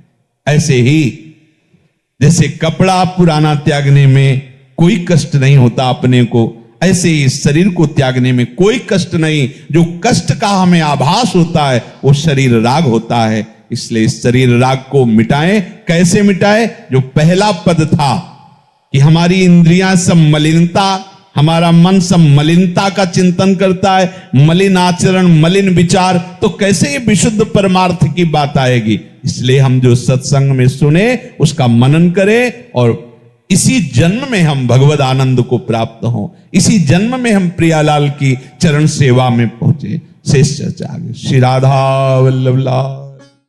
कितना दुर्लभ विषय है स्वामी जी के चरणारविंद। स्वयं परब्रह्म परमात्मा इन चरणों को अपने हृदय से स्पर्श कराते हैं, अपने हृदय में वास कराते हैं। ये हैं बसत किशोर लाल के प्राणन मध्य सदारी, श्री श्यामाजू के चरणन की बलिहारी। प्यारी जू, यदि एक बार आपके श्रीमुख का साक्षात्कार हो जाए तो मेरे मन की चंचलता, मेरे नेत्रों की चंचलता, ये सब शांत हो जाए। रात दिन उसी रूप माधुरी के चिंतन में हमारा व्यतीत हो, उसी रस में ये मन, ये बुद्धि, ये चित्त, ये अहम सब पंग हो जाए। एक बार कृपा करो मेरी स्वामिनी। जो बड़े बड़े महान ईश्वर कोटि के योगींद्र मुनींद्र हैं, उनके लिए भी दुर्लभ रूप माधुरी, वो रूप माधुरी देखना चाहता। एक बार नेत्र भर करके पान करने की कृपा कराए। एक बार मैं देख पाऊं अपनी स्वामिनी को तो जन्म जन्म की मलिनता और चंचलता छूट जाए। जब आपका रूप देख पाओगे तो एक उन्मत्तता बढ़ती है, रूप की उन्मत्तता होती है। एक रूप का रसाशव है जो सखियां पान करके हर समय छकी होकर भी प्यासी रहती है। यह ऐसा प्रेम रस है कि पान करने पर रसमत्तता बढ़ती है पर प्यास भी बढ़ती है। ये जगत हंसे के देखो पागल है, कभी नाच रहा है, कभी हंस रहा है, कभी गा रहा है। अपनी प्यारी जू की रूप माधुरी का रसासो ऐसा चढ़ा कि बाह्य दशा बदल गई। छिन छिन रुदन करंत, छिन गावत आनंद भरी, छिन छिन हर हसंत, यह जो कृपा हरिवंश की। किसी कारणवश नींद भंग हुई, आपकी चेतना जागृत हुई तो प्रियालाल राधा राधा, तो समझो कि आप में तन्मयता बढ़ रही है। अगर चिंतन करना पड़े, सुबह का टाइम भजन करना है, अभी रंग नहीं आया, एक बार यदि आपकी रूप छटा हमारे नेत्रों में समा जाए स्वामी जू, तो देह गेह लोक परलोक जागृत स्वप्न सुषुप्ति इन सबसे ऊपर अवस्था आ जाए। देहातीत गुणातीत कालातीत अवस्था जागृत हो जाए। इसलिए स्वामी हम पर कृपा करो कि हम अपनी लाडली जू को देख पावें, क्योंकि लाल जू की कृपा के बिना लाडली जू तक पहुंच नहीं है। ये बस टेरने से ही काम बनता है। पुकार पुकार कर रोते हुए जब हम प्यारी जू से प्रार्थना करते हैं, रुदु सुस्वरम राजन कृष्ण दर्शन लालसा, गोपी जनों ने भी रो रो के ही श्री कृष्ण को प्राप्त किया। महामहिम श्री कबीरदास जी कहते, कबीरा हंसना छोड़ दे, रोने से कर प्रीति, बिन रोए किन पाइया प्रेम प्यारा मित। जगत के लिए तो सब रो रहे हैं, जगदीश के लिए कौन रो रहा है? देह सुख के लिए, देह संबंधियों के लिए, अपनी वासनाओं की पूर्ति के लिए सब रो रहे हैं, लेकिन प्रभु के लिए कौन रो रहा है? ऐसे थोड़ी भगवान सामने है, यही है। जब हर कण में है, हर क्षण में है, हर व्यक्ति स्थान में है, तो मुझे क्यों नहीं दिखते? क्योंकि त्रिगुण माया का पर्दा चढ़ा है, उसके ऊपर योग माया व्रतम। पहले भगवान कृपा करें, त्रिगुणातीत स्थिति दे। फिर भी नहीं, ऐसा नहीं त्रिगुणातीत स्थिति को प्राप्त श्री श्यामा श्याम को देख ले, नहीं, फिर योग माया अनावृतम, योग माया का अनावृत कर दे, तब जाकर उनका साक्षात्कार हो। जब सर्वत्र से लोक रीति कुल रीति सर्वत्र से चित्त हटकर एकमात्र प्रियालाल में केंद्रित हो गया, हटाए नहीं हट रहा, जैसे अभी लगाए नहीं लग रहा, विषयों में जा रहा है, ऐसे जब कृपा पात्र साधक प्रयत्नशील होकर गुरु प्रदत्त उपासना में चित्त को समाहित करता है तो हटाए नहीं हटता। रात दिन परमानंद की बाढ़ आती है। अभी परमानंद का परिचय ही नहीं जाना कि परमानंद किसे कहते हैं। जब विषयानंद का त्याग हो तब तो परमानंद के मार्ग में कदम बढ़े। एक बार स्वप्न में ही आकर तो मुझे सुखी कर दो, स्वप्न में देखा मेरी स्वामिनी है तो हंसी आ जाए, जीवन होता जा रहा है रोते रोते। एक बार तो प्यारी जो आप मुस्कुरा दो जिससे हमारा हृदय शीतल हो जाए। परम शीतल माश्रयामी, आपके चरणारविंद का आश्रय परम शीतलता प्रदान करता है। उपासना में उपास्य देव से ही हर समय जुड़े रहना आवश्यक है। एक भी क्षण हमारा समय व्यर्थ ना जाए। अव्यर्थ कालत्वम, इसीलिए विरक्ति, कहीं भी आसक्ति होगी तो हमारा चित्त उसका चिंतन करेगा। और ये हमारी उपासना में बहुत बड़ी त्रुटि है, छिद्र है, जिससे हमारा कमाया हुआ भजन का आनंद बाहर निकल जाता है। किसी भी व्यक्ति, वस्तु, पदार्थ, घटना का प्रभु से विमुख होकर चिंतन होना, हमारे साधन से जो आनंद हमको मिलने वाला 20 वर्ष हो जाते हैं, अध्यात्म उन्नति नहीं दिखाई देती, जो स्थिति है वो नहीं दिखाई देती। कारण कोई व्यक्ति, कोई वस्तु, कोई स्थान, उसका हम आश्रय लिए हैं, वो हमारे चिंतन का विषय बनता है। कोई इंद्रिय जन्य भोग संबंध है, कोई शास्त्र विरुद्धाचरण है, नहीं तो आपसे सच्ची कहते हैं। जैसे दूध बटलोई में चढ़ा हुआ चूल्हे पे है, उफान मारता है, ऐसे हृदय में आनंद की उफान आती। न कुछ देखने का मन, न सुनने का मन, बस रोने का मन। बंद कर लो दरवाजा, किसी से नहीं मिलना, बस रो तो शांति मिलती। एक वेग आता है, रोने का एक वेग आता है, चिल्ला चिल्ला कर रो तब शांति मिले, और पता नहीं कैसा। ऐसे प्रेमी महात्माओं का यदि हमें संग मिले जो केवल भगवान से जुड़े हुए हैं, केवल भगवान से, ऐसे महात्मा से ही लोक कल्याण होता है। वो लोक कल्याण का बाना नहीं धारण करते। उनकी वाणी, उनकी चेष्टा, उनके शरीर की वायु, उनका दर्शन, उनका संभाषण जगत पावन अपने आप कर, पर वो उनके अंदर अहम नहीं होता। सोचो, जिनके संग मात्र के लिए मृत्यु लोक के सुखों की क्या, स्वर्ग सुख की क्या, मोक्ष सुख को भी संत संग की यहां तुलना की जा रही है। मोक्ष सुख से भी नहीं, स्वर्ग सुख से भी नहीं, मर्त सुख की बात क्या, केवल प्रेम। किस संत के संग से प्रेम प्रकट होता है? जो रात दिन केवल भगवान में आसक्त है, कोई व्यवहार छू भी नहीं गया, व्यवहार भी उनका गाढ़ परमार्थ है, प्रियालाल के सिवा कोई मतलब नहीं। प्रेम होना बहुत कठिन बात है।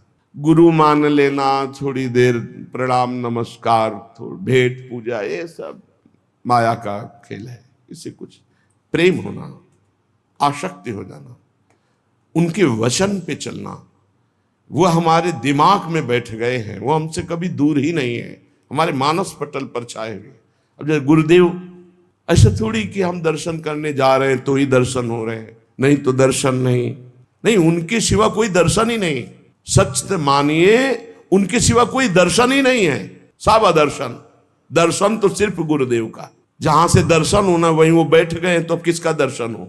हमारे ऊपर जो प्रभु की कृपा हुई है उसको हम स्वीकार करें कि अपार कृपा लाडली लाल की हमारे ऊपर, रसिकों का संग दिया, वृंदावन धाम दिया, कितनी दुर्लभ बात है। प्रेमियों का मिलना मतलब मेरा अंतिम जन्म है। प्रेमियों का मिलना मतलब हमारे ऊपर प्रभु की सीधे दृष्टि है। ये बात समझ लेना। संत महात्मा जितने भी सृष्टि के हैं, ये सब आपको त्रिगुणातीत करेंगे, और इनकी कृपा के बिना त्रिगुणातीत हुआ नहीं जा सकता।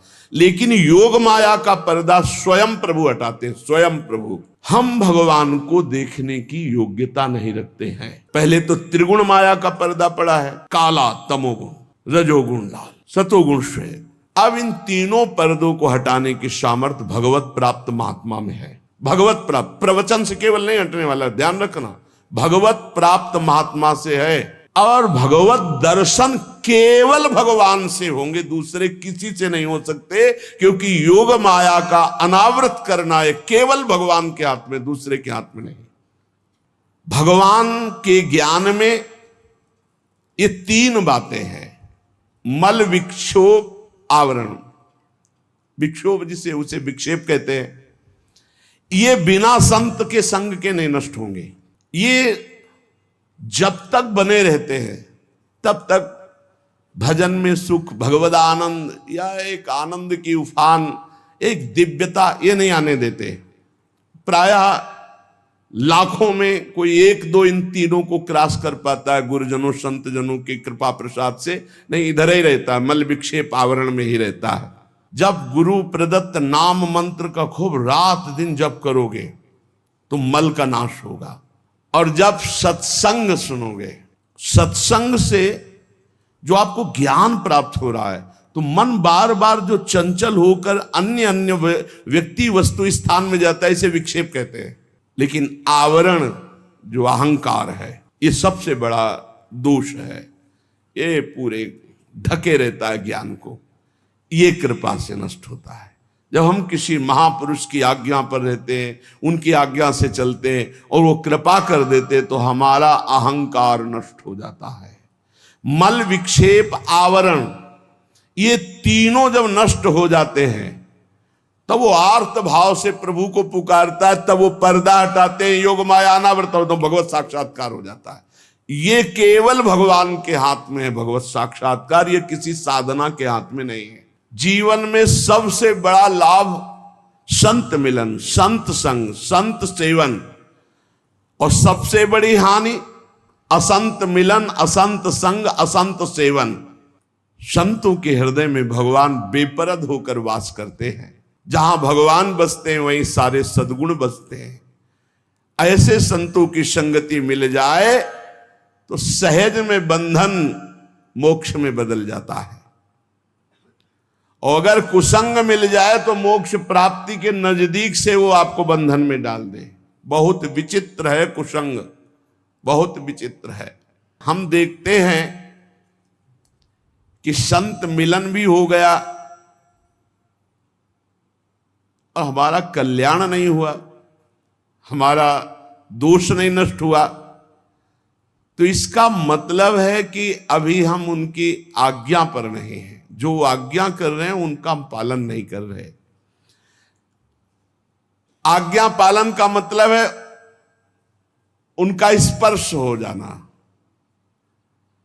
तो स्पर्श में अगर थोड़ी भी अंतराय बनी रही तो पारस लोहे को सोना नहीं बना पाता। लेकिन फिर भी तुम्हें निराश नहीं होना। ध्यान दीजिए, संत बहुत बड़े धनी हैं और हम दरिद्र हैं। तो एक और प्रणाली है वसीयतनामा। अपनी संपत्ति को अनाधिकारी को भी दे सकते हैं। वो दुत्कारे, चलो उनके पीछे पड़ जाओ, तो बोले उनको अपनी भागवतिक संपत्ति का वसीयतनामा करना आता है। अगर संत संग मिल गया है तो ये प्रमाद मत करना कि तुम उनकी अवहेलना करके हट जाओ। भाई इतनी बात पकड़नी है तो अंतिम तक बल जाएगी, पक्का बल जाएगी। जिस दिन वो करुणा में होंगे और उनकी दृष्टि पड़ेगी कि इसको हजारों बार दुत्कारा गया नहीं, इसका मतलब अब मुझे इसका ठेका लेना ही पड़ेगा, बस हो गया, उसी दिन हो गया। क्योंकि संतों का हृदय बहुत कोमल होता है, वो ऊपर से कठोरता का अभिनय मात्र करते हैं। और ये पक्का जो भगवान की प्राप्ति करना चाहते हैं वो संत की आराधना में जरूर होंगे, और जो संत आराधक होंगे निश्चित भगवत प्राप्त होंगे। जैसे भुना हुआ बीज कभी अंकुरित नहीं होता, ऐसे ही संत संग से जो आपके नए कर्म हैं ये सब भुन गए। अब ये तुम्हें अगला जन्म नहीं देंगे। देखो, और जो पूर्व संचित गोदाम है, ज्ञानाग्निना सर्व कर्माणि भस्मसात कुरुते, तथा उनके द्वारा प्रदत्त ज्ञान को अपने अंदर जागृत करो, ज्ञानाग्नि जलाओ। ये ज्ञान अग्नि ही वहां पहुंचेगी और तुम्हारे सारे कर्मों को भस्म कर देगी। या समर्पण वृत्ति करो तो भगवान आग लगा देंगे। दो ही है, ज्ञानाग्नि सर्व कर्माणि भस्मसात कुरुते, तथा अगर उसको संचित को कोई भस्म कर सकता है तो दिव्य ज्ञान और या भगवान। ज्ञान गुरु से प्राप्त होता है और समर्पण आश्रय भी गुरुदेव से प्राप्त होता है। दोनों संतों से प्राप्त होते हैं। दो प्रकार से भस्म हो सकता है संचित कर्म, या तो भगवान भस्म कर दे, अहम त्वाम सर्व पापेभ्यो मोक्षयिष्यामि मा शुचा तेषाम् अहं समुद्धर्ता मृत्यु संसार सागरात, और या फिर गुरु से इतना ज्ञान प्रकट हो जाए, ज्ञानाग्नि सर्वकर्माणि भस्मसात कुरुते तथा, वो ज्ञानाग्नि के द्वारा संचित कर, ऐसा ज्ञान बहुत दुर्लभ है। यहां देखो, जितनी जानकारी है उतना तो जीवन में उतार नहीं पा रहे आप लोग। कितनी जानकारी है आपको? बहुत जानकारी है, और जब गलत आचरण करने का संयोग बनता है तब तुम्हारी जानकारी सब खो जाती है। इसे ज्ञान नहीं कहते। ज्ञान तो उसी समय के लिए है जब असद आचरणों में मन जा रहा हो, उस समय आप बचा लो अपने आप को। तो उपाय है सबसे बढ़िया भगवान के प्रति समर्पित हो जाना। मत चित्ता सर्व दुर्गाणि मत प्रसादात तरिष्यति। जिसने मेरे में चित्त लगा दिया सब दुर्गुण नष्ट हो जाते हैं और मैं उनके संचित कर्मों को भस्म कर देता हूं। हम त्वाम सर्वपापेभ्यो मोक्षयिष्यामि मा शुचा। भगवान सबके मन में ही बैठे हुए देख रहे हैं। मन से ही दुख सुख होता है। जब आप भजन करेंगे तो प्रारब्ध का आपको दुख नहीं होगा, भोगने में बड़ा आनंद आएगा। भला दुख भोगने में आनंद आता है, लेकिन आनंद आता है कब? जब मन भगवान से जुड़ा होता है। प्रारब्ध का भोग 3 प्रकार से होता है, एक स्वेच्छा से, एक अनिच्छा से और एक परेक्षा से।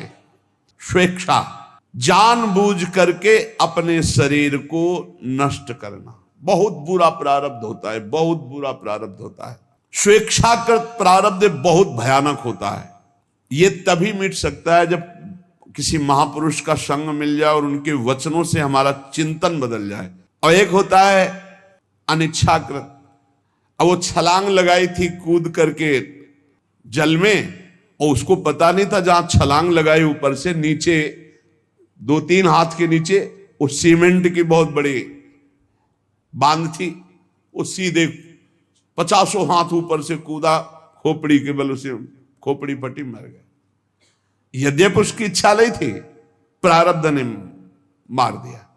अनिच्छा प्रारब्ध को मिटाने के लिए भी भगवद आराधना, संत संग।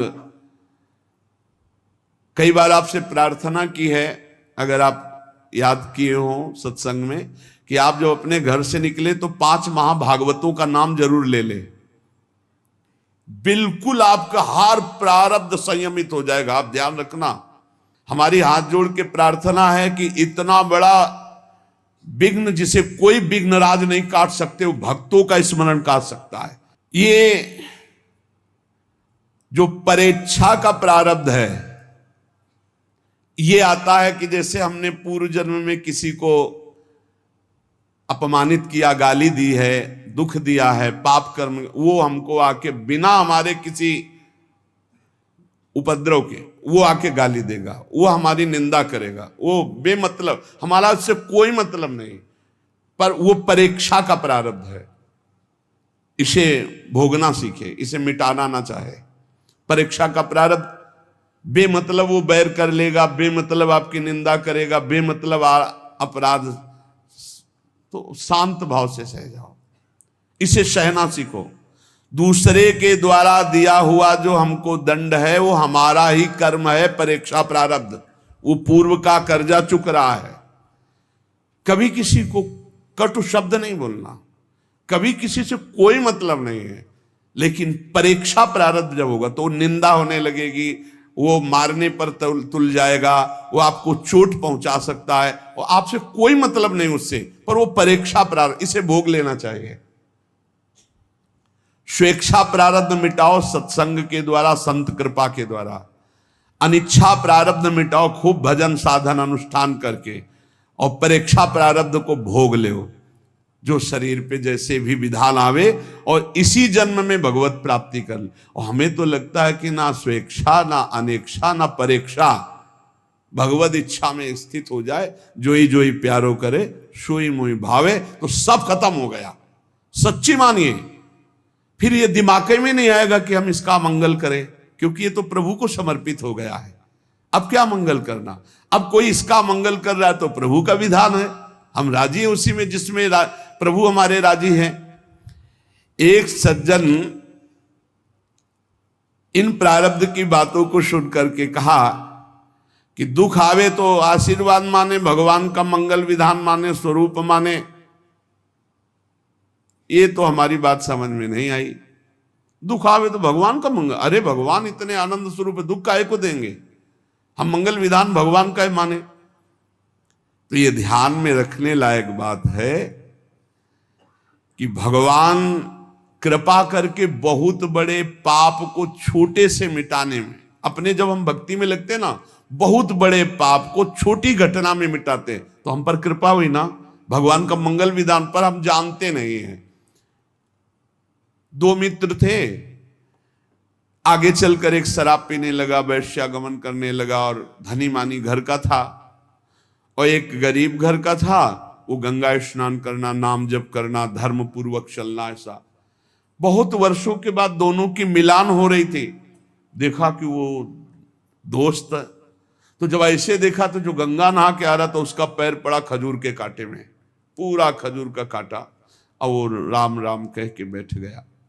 वो नजदीक आया तो उसकी ठोकर लगी, तो देखा मिट्टी हटी तो एक थैली मिली, उसमें देखा रत्न। तो देखा, देख रे खूब गंगा नहाता है, सब करता है, देख खजूर का कांटा लगा, देख मौज मस्ती से रहता हूं, ये रत्नों की थैली मिली। चला गया वो। अब उसके मन में अविश्वास हो गया, देखो तो हम इतना जीवन में करते रहे, मेरे खजूर का कांटा लगा, मैं जानता हूं ये अपने दोस्त को, ये बेविचार करता है, गंदे आचरण करता है, इसको रत्नों की थैली मिली, यहाँ खाने की भी व्यवस्था नहीं, कराने लगा बड़ा खजूर का कांटा। जब किसी को जरा सा धर्मात्मा पुरुष को संशय, तो फिर भगवान स्वयं उसका निवारण करते हैं। तो भगवान एक संत के रूप में आए और कहा, अरे बेटा तुम्हारे कांटा लग गया क्या? तुम्हारे ऊपर तो भगवान की बड़ी कृपा है, हम देख रहे हैं। बोले बातें मत बनाओ, हमने देख लिया, हमारा दोस्त जीवन हो गया शराब पीते, बेविचार करते, गंदे आचरण करते, उसको ठोकर लगी तो रत्नों की थैली मिली, और जब मैं उसको देख रहा था उस समय मुझे खजूर का कांटा लगा, और आप कह रहे हो भगवान की बड़ी ये कृपा है। तो उनका बेटा देखो, अब वो तो भगवान ही थे, अब दिखाया कि पूर्व जन्म में इसके इतने पुण्य थे कि इस समय राजा होता, लेकिन इसने पापाचरण करके सारे पुण्य छिन्न कर दिए। अब ये जो आखिरी पुण्य इसकी थैली है, ये जब रत्नों का भोग कर लेगा, बेच करके इनको खर्चा कर लेगा, तो सारे पुण्य इसके नष्ट हो जाएंगे। तो अब इस जन्म का पाप और पूर्व जन्म का पाप भारी दुर्गति को प्राप्त होगा। और बोले पीछे तुम्हारे ऐसे पाप थे कि इस जन्म में तुम्हें सूली की सजा मिलती, तो गंगा स्नान और नाम जप से सूली की सजा कांटे के उसमें निकल गई, खजूर के कांटे में। अब तुम्हारा पाप ये नष्ट हो चुका है, अब तुम्हारे सुकृत इस जन्म के और पूर्व के जुड़ेंगे, तुम आनंद। तब उसको विश्वास हुआ। तो जो हमारे भगवत मार्ग में चलने पर अचानक दुख मिलते हैं, तो वो हमारे कर्मों का फल होते, पर बहुत कम करके भगवान देते हैं, हम जानते नहीं। सही मार्ग में चलने पर जो आपको ठोकर लगी, जो आपको कष्ट मिला, वो कोई बहुत बड़ा बुरा प्रारब्ध छोटे में निकल गया। तो उपासक को इस बात का ध्यान रखना चाहिए कि प्रारब्धों के आने पर भगवान की भक्ति में कमी नहीं कर देना चाहिए। स्वेच्छा प्रारब्ध, अनेक्षा प्रारब्ध और परेक्षा प्रारब्ध। अच्छे कर्म का फल अच्छा ही होता है और बुरे कर्म का फल बुरा ही होता है, लेकिन बुरे से बुरा कर्म करने वाला भी यदि भगवान की शरण में आ जाए तो अच्छा ही अच्छा शुरू हो जाएगा। थोड़ा थोड़ा भगवान भुगता देंगे, उस पर फिर नाराज मत होना कि हम भक्ति कर रहे हैं, हमें बड़ी समस्या मिल रही। थोड़ा थोड़ा भुगता कर अनंत जन्मों का निर्मल करके इसी जन्म में भगवत प्राप्ति करा देते हैं। हमको कोई दुख नहीं दे सकता, दिमाग में बैठा लो। हमारा कर्म ही प्रारब्ध बन करके हमें कोई ना कोई दुख दिलाएगा, और वो बड़ा दुख हमारे पास छोटा होकर आएगा, क्योंकि हम भगवान की शरण में आएगा। तो देखो ऐसे भगवान दुख देते हैं। जैसे किसी के लड़के ने कोई अपराध कर दिया, अब पड़ोसी मारने के लिए उसे दौड़े, मां ने देखा, बड़ी चतुरता पूर्वक गई और हाथ पकड़ा और कहा, अरे दुष्ट, तुम्हें इतनी बार समझाओ, पूरा लंबा हाथ करके, और जब लगेगा पीठ में जाके आवाज भी होगी, लेकिन वो बहुत धीमे से होगा, हाथ लंबा होगा और गुस्सा बड़ी होगी। तो पड़ोसी कहने, अरे रहने दो, बहन जी रहने दो, आखिरकार बच्चा ही है। नहीं बच्चा क्या है, फिर ऐसे वो ऐसा भगवान पिटाई करते हैं। इसीलिए कह रहे कि हमको कोई दुख नहीं दे सकता, हमारा प्रारब्ध आएगा, पर प्रारब्ध बहुत बड़ा रूप लेके आएगा और भोगना बहुत कम पड़ेगा। ये भगवान की शरणागति से बहुत कम भोगना पड़ रहा है, बहुत कम। कैसे तुम्हें बताएं? हम यदि किसी की बुराई करेंगे, किसी को नीचा दिखाने की कोशिश करेंगे, वो हम अपने लिए कुआं खोद रहे हैं। और अगर हम सही मार्ग में चल रहे हैं फिर हमें कष्ट मिल रहा है, तो हमारा पूर्व का प्रारब्ध है, हमें चुपचाप सह लेना चाहिए। हम किसी को दुख नहीं पहुंचा सकते, ये हम नियम लें, और फिर किसी को दुख पहुंच जाता है तो उसका प्रारब्ध है। ध्यान दीजिए, अपने जीवन में हम किसी को दुख नहीं पहुंचाना चाहते, अब अचानक किसी को दुख पहुंच जाता है हमारी चेष्टा से, हमारे उससे हम नहीं पहुंचाना चाहते, ये उसका प्रारब्ध है। दुख पहुंचाने की हमारे अंदर ना इच्छा है, ना संकल्प है, ना चेष्टा है, और किसी को दुख पहुंच जाता है। कई ऐसी बातें होती जो हम नहीं चाहते पर दूसरे को कष्ट हो जाता है। अतएव जब हमको कोई दुख पहुंचावे तो हमको भी रोष नहीं करना, हमें मानना है कि इसका जो चेष्टा हुई वो मेरा प्रारब्ध ने करवाई चेष्टा। जब कोई दूसरे के द्वारा किए हुए प्रतिकूल व्यवहार से प्रतिकूल व्यवहार करता है तो नया कर्म बन करके वो भोगने के लिए तैयार हो जाता है। इसलिए उपासक नया कर्म तो बुरा करे ना, और जो हमारे साथ बुरा करे उसे निपटा लो, सह लो चुपचाप, और भगवान की शरण में हो। प्रारब्ध अवश्य भोगना पड़ता है, बहुत कम करके भोगना होगा। तो ये प्रश्न बंद कर दो करना कि भगवान की भक्ति में हमको दुख क्यों मिल रहा है। तुम्हारे ही कर्मों को बहुत कम करके भगवान भुगता रहे। निरंतर नाम जप करो, भगवान से पुकार करो। संत संग से मल विक्षेप आवरण का नाश हो जाता है। संत संग से भगवान पर जो अपनापन होता है, तो भगवान अपनेपन से रीछ कर योग माया का आवरण हटा देते, तो चराचर जगत श्याम में भगवत स्वरूप में दिखाई देने लगता है। भक्त की सिद्धि यही है कि जित देखो तित श्याममयी, जिधर देखे अपना प्रभु दिखाई दे। वास्तविक प्रभु ही हैं। हम बहुत सावधानी से भजन करके ये स्थिति प्राप्त करें। शेष चर्चा आगे। श्री राधा वल्लभ लाल की जय।